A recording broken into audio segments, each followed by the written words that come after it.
Real quick, Chuck, how would we go ahead and help people understand what's the correct size of shoe for their horse? Sure.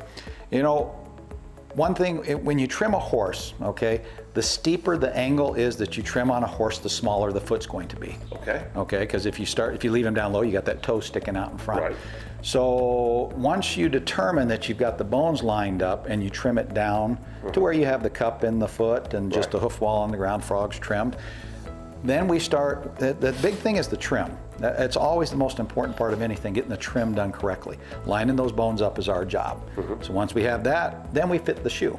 And there's actually fitting requirements when you go to school that it depends on the athletic ability and what the horse is used for how tightly we're going to fit that horse. Okay. Okay, so if you've got one that, you know, he stands close, maybe pigeon-toed or something, we might fit him a little tighter on the inside, give him a little room on the outside. Okay. Because we do want them to be able to flex at the heel without coming over the shoe.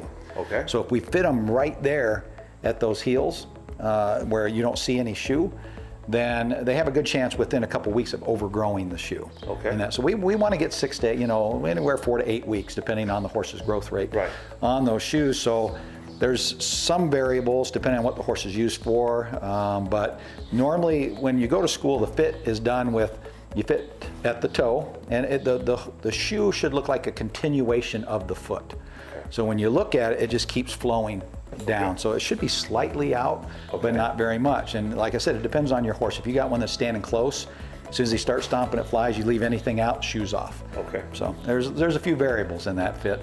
Okay, thank you very much, Jeff.